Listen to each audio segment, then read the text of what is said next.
Pemirsa, hari ini dalam beberapa jam ke depan bangsa Indonesia akan memiliki pemerintahan baru Prabowo Gibran. Kita akan bahas bagaimana tingkat keyakinan publik terhadap pemerintahan baru ini bersama dengan pengamat politik Dimas Oki Nugroho yang sudah hadir di studio Metro TV pagi hari ini. Selamat pagi Mas Dimas. Mas ya? Selamat pagi, sehat Mas Dimas? Sehat. Gimana rasanya mau punya pemimpin baru nih hari ini Mas Dimas? Ya harusnya kita semua warga negara Republik Indonesia ini dari Aceh sampai Papua harus gembira ya kan, dan optimis bahwa pemerintahan baru insya Allah tidak hanya bisa melanjutkan kisah-kisah sukses dari pemerintahan yang sebelumnya, tapi juga akan membuat sejarah tersendiri dan membuat progresnya sendiri ke depan. Oke, ini kan di survei di tingkat kepercayaan publik sudah hampir 60% sebenarnya ya Mas Dimas di survei terbaru. Apakah ini bisa menjadi modal untuk pemerintahan baru atau juga menjadi beban juga karena banyak masyarakat yang menaruh harapan di presiden baru ini? Oke, this is good start for Prabowo Gibran ya, karena mereka masuk dari angka 60% dan ini modal yang cukup gitu. Kalau bicara beban tentunya ya pemerintahan manapun dalam konteks dunia yang seperti ini hari ini, baik pada level nasional, regional, bahkan global, tentu tidak akan mudah.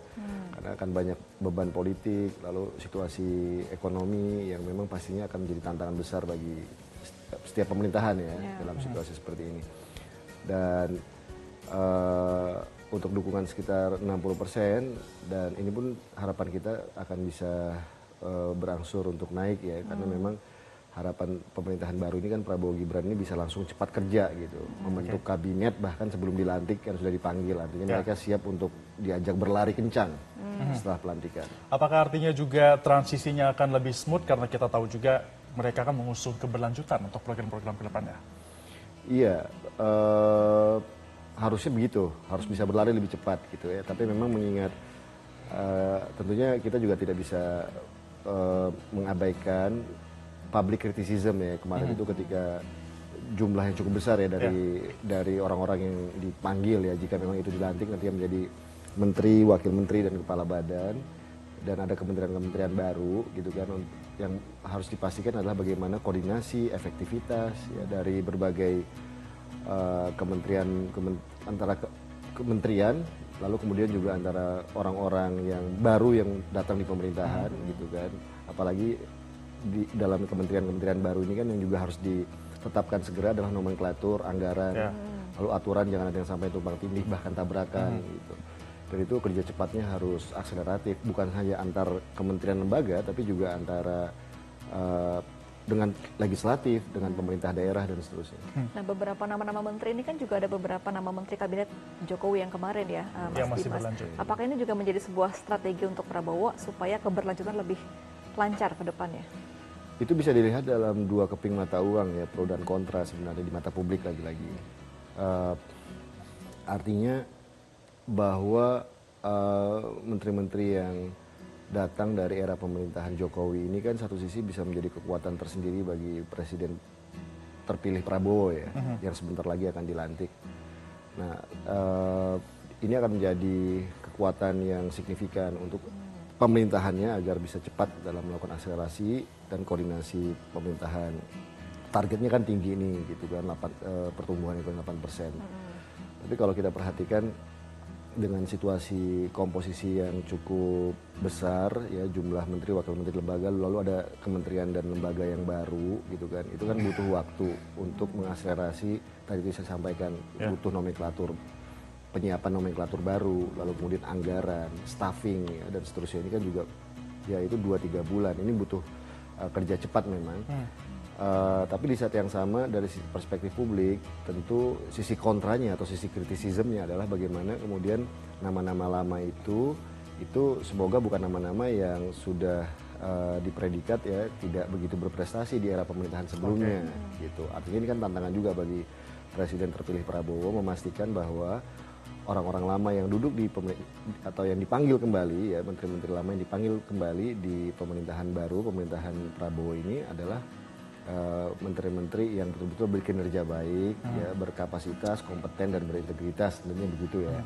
Dan lalu kemudian mingle dengan menteri-menteri baru pilihan Presiden Prabowo untuk saling berkolaborasi. Dengan komposisi yang tadi Anda katakan cukup besar dan juga harus bekerja lebih cepat, apakah artinya juga bisa bekerja lebih efisien ke depannya? Nah, that's a big question karena lagi-lagi dengan jumlah yang besar gitu ya. Ini kan ada berapa? Ada kementerian baru yang mungkin mencapai 40-an ya, 46 mungkin kali itu 49. Lalu ada wakil menteri yang bisa jadi masing-masing kementerian itu 1, 2 bahkan ada saya nggak tahu benar atau nggak apa 3 wakil menteri. Lalu ada lembaga, ada wakil kepala lembaga atau bahkan Hampir seterusnya. 100 orang waktu itu ya Ya, diperkirakan ini kan ya. gede banget gitu ya. Ini orang di netizen bilang namanya apa kabinet obesitas gitu ya. Ya tantangannya lagi-lagi adalah koordinasi gitu sejauh mana presiden, wakil presiden, lalu kemudian Menko, para Menkonya, apakah Menkonya jumlahnya 6 atau 7 ya yang pasti bukan 4 lagi seperti yang sebelumnya.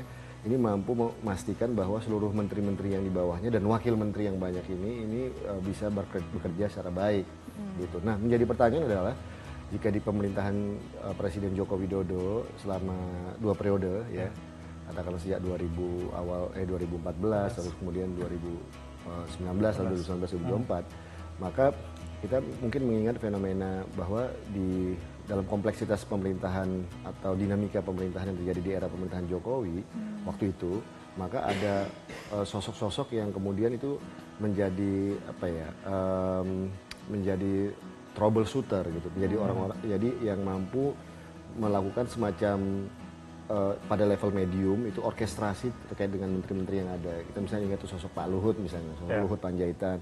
Itu kemudian kan mampu menjadi dirijen, menjadi akselerator ya bagi dinamika dan tugas-tugas teknokratik ya yang terjadi di tubuh pemerintahan Joko Widodo gitu. Nah, kita juga melihat tentunya atau harapan dalam konteks governance tata kelola pemerintahan atau katakanlah politik dan teknokratisme di era pemerintahan Prabowo Gibran 5 tahun ke depan ini itu juga kurang lebih akan ada semacam formula-formula semacam itu dengan besarnya jumlah orang-orang baik sebagai menteri, wakil menteri maupun kepala lembaga harus ada semacam orkestrasi.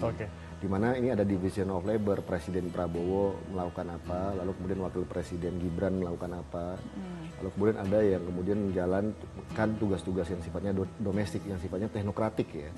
Itu karena lagi-lagi ini problem besarnya adalah kan target pemerintah atau pemerintah besok ini kan tentunya menghadapi tantangan. Nah, tantangan ke depan ini kita tahu dalam konteks geopolitik, geoekonomi yang penuh pressure ya, seperti hari-hari ke depan ini, maka problem pertama yang sudah kita rasakan itu adalah problem misalnya penyerapan tenaga kerja.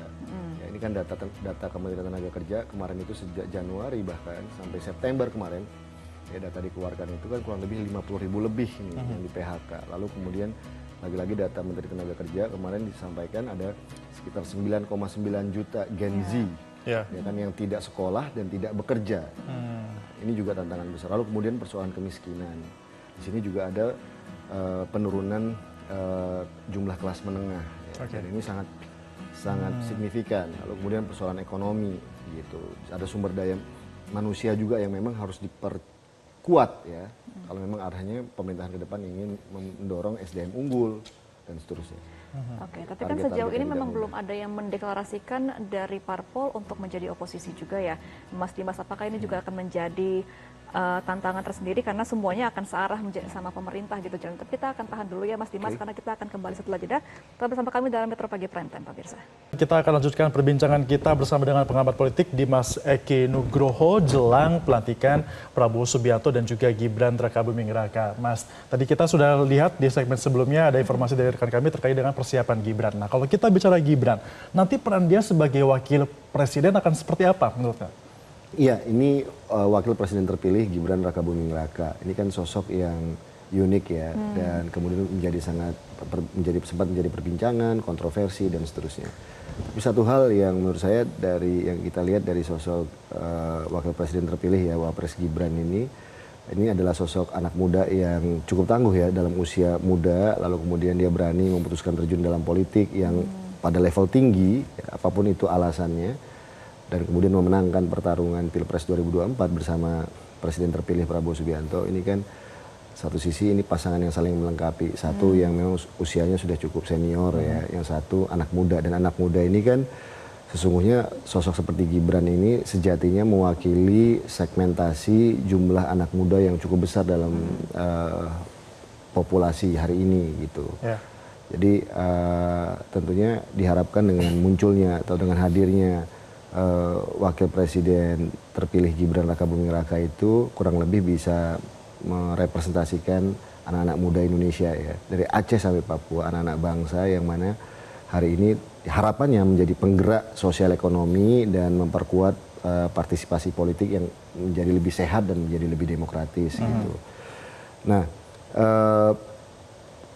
peran dari Wakil Presiden terpilih tentunya nanti akan sangat banyak ya. Artinya kalau kita melihat bahwa hari ini anak-anak muda menjadi penggerak ya ekonomi, penggerak sosial politik bahkan sosial budaya dan seterusnya di tataran akar rumput, itu tentunya sebenarnya banyak peran yang bisa dilakukan oleh seorang Gibran. Kalau tradisionalnya di era Wakil Presiden Kiai Ma'ruf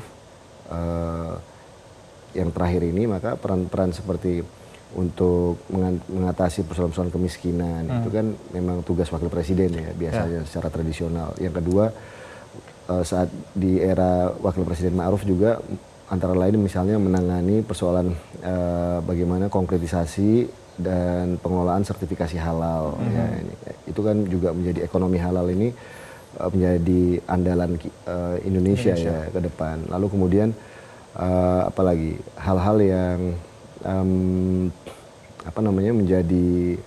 menjadi dorongan untuk bisa dilakukan oleh Gibran, misalnya bisa selain yang 2 poin tadi melanjutkan apa yang sudah dilakukan oleh Kiai Ma'ruf sebagai Wakil Presiden adalah persoalan UMKM, entrepreneurship anak-anak muda. Dia juga pengusaha terbelakang. Karena Gibran adalah punya background sebagai entrepreneur gitu. Jadi bagaimana kemudian ini berkontribusi terhadap target-target yang memang diinginkan oleh Presiden Prabowo gitu. Tadi saya sampaikan, jadi tantangannya tadi ada kurang lebih ada 3 kan. Pertama ini persoalan penyerapan tenaga kerja yang memang sangat dibutuhkan oleh Republik ini dan dibutuhkan oleh generasi milenial, anak-anak muda.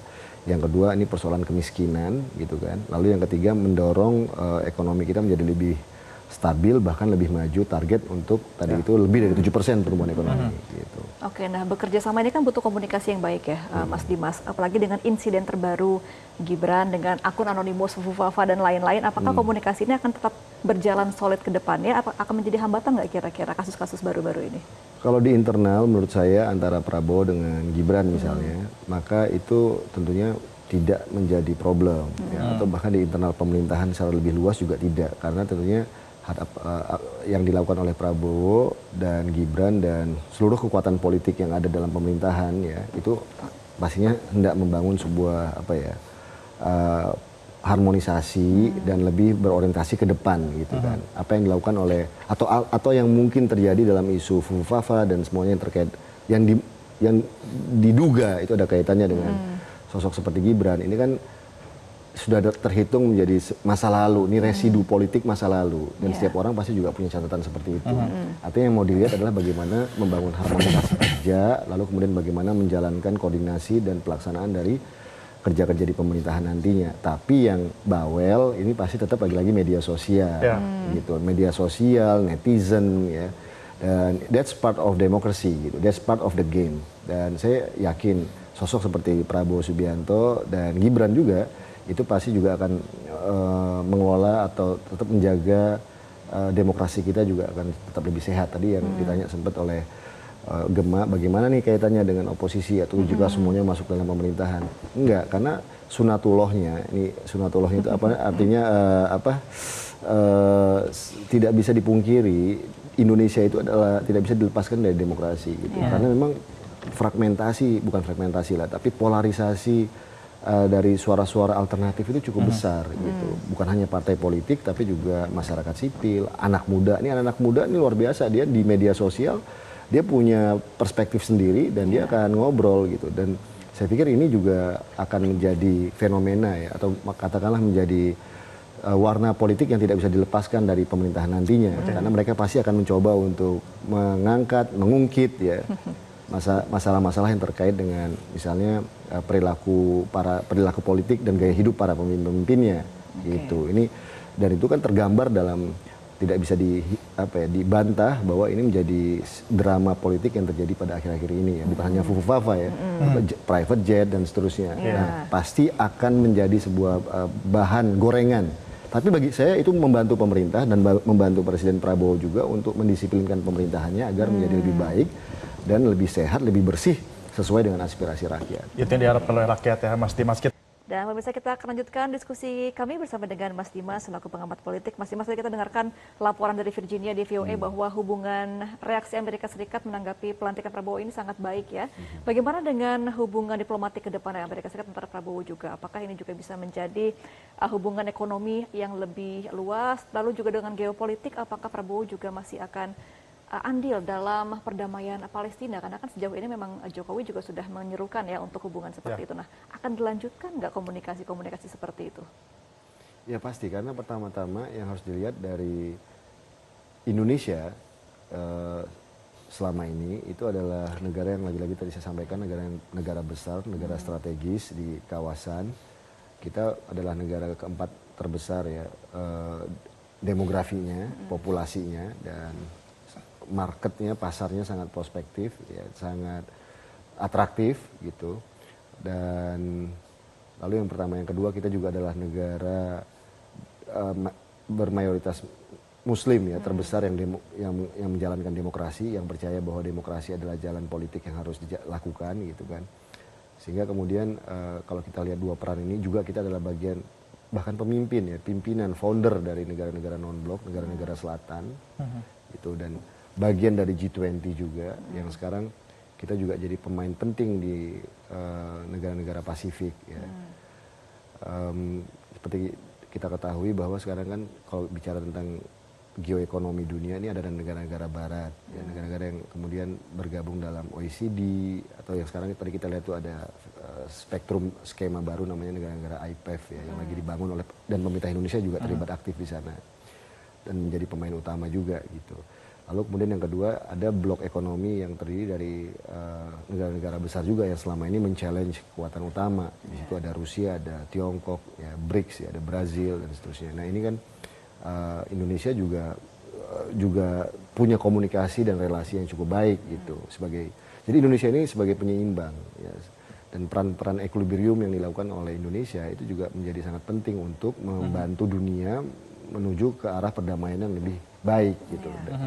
Jadi Amerika Serikat dalam hal ini sebagai negara superpower pasti akan berkepentingan untuk siapapun presidennya besok ini, apakah dari yang menangkan ini adalah dari Demokrat atau dari Republik, apapun platform politik yang mereka akan lakukan, mereka tetap akan mencoba untuk merangkul Indonesia, berjabat tangan, golden shake hand ya dengan presiden atau pemerintahan baru nanti yang akan dipimpin oleh Presiden Prabowo. Nah, tinggal bagaimana Presiden Prabowo nanti itu memainkan lagi-lagi memenangkan kepentingan nasional kita dalam konstelasi yang memang cukup rumit hari-hari ini ke depan. Tadi saya sampaikan antara dua blok dan berbagai kompleksitas politik yang terjadi pada level regional bahkan pada level global.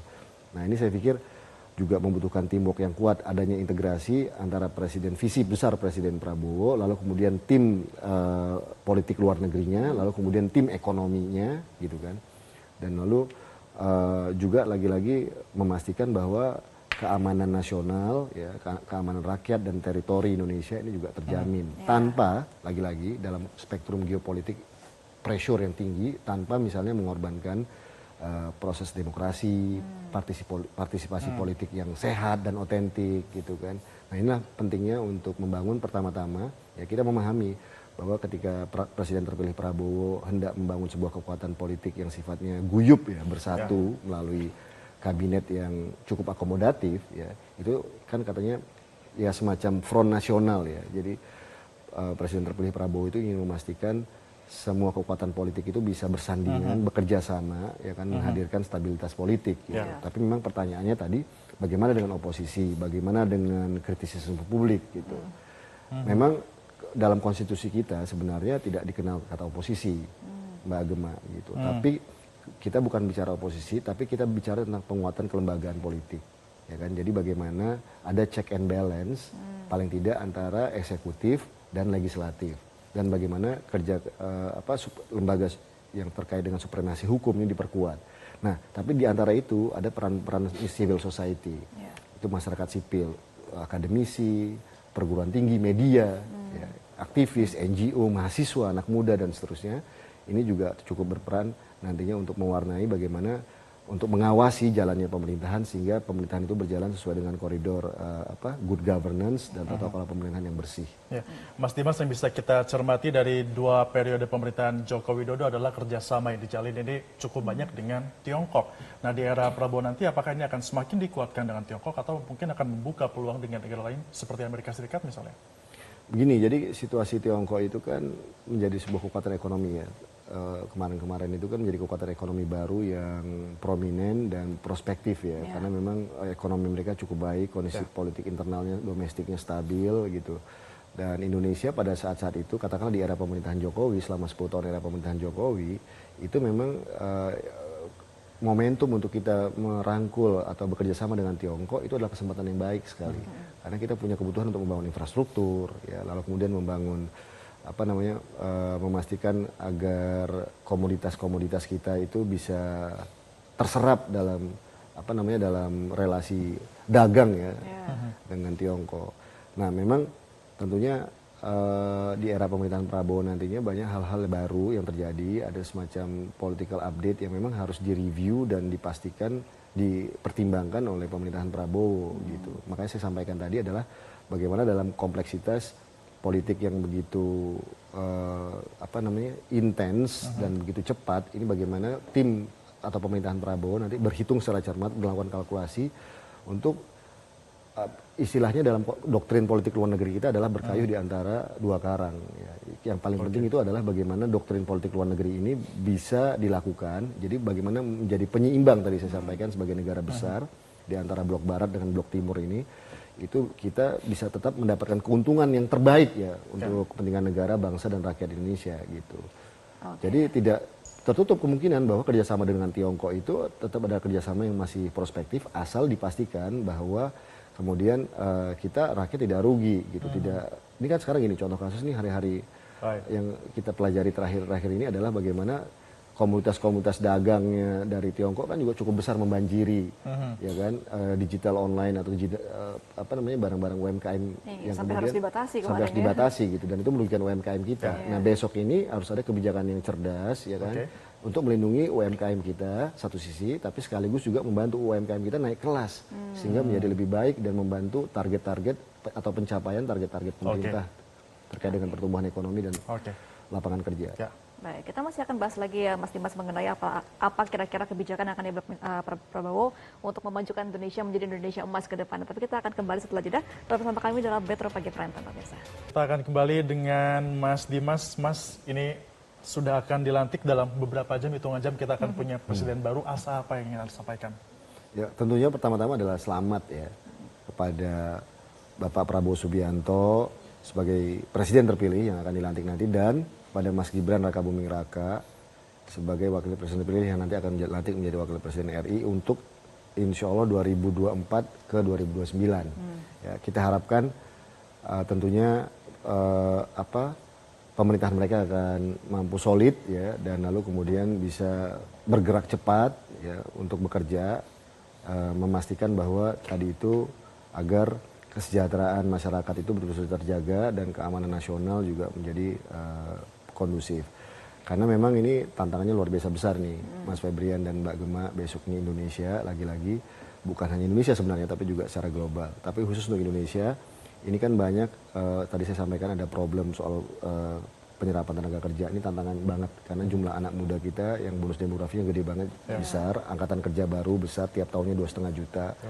Lalu kemudian tadi ada angka PHK yang dari sejak Februari ya sampai September ini itu kurang lebih 50.000 ke atas jumlahnya. Dan ini harus dijawab, direspon oleh negara, oleh pemerintah. Nah, artinya kepemimpinan Prabowo Gibran itu diharapkan itu dengan tim menteri ya, wakil menteri dan badan yang akan mereka orkestrasi, mereka pimpin, ini akan bisa menjawab banyak persoalan-persoalan. Nah, tapi dengan melihat kompleksitasnya yang ada ya kan, dan tantangannya ke depan dan kesempatan-kesempatannya ke depan, paling enggak ya let's say sampai tahun depan ini setahun ya.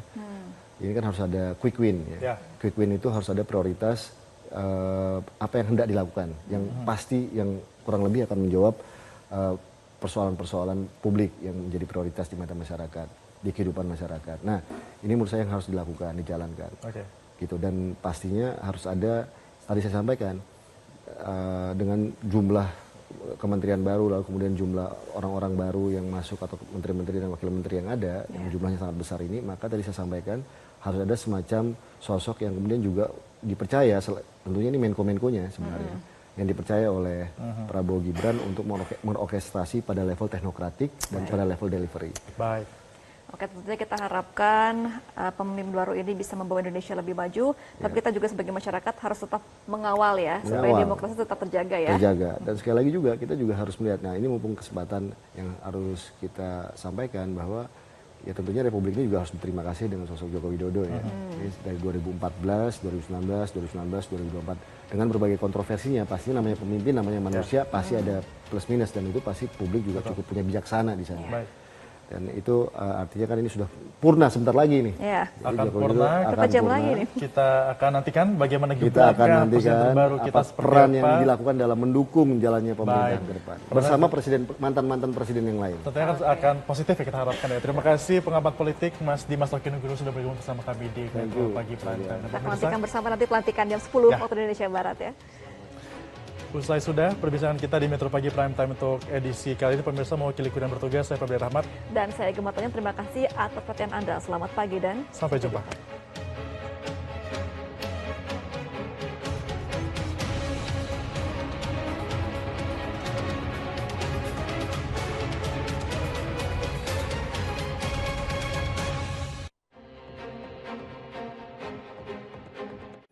Jelajahi cara baru mendapatkan informasi. Download Metro TV Extend sekarang.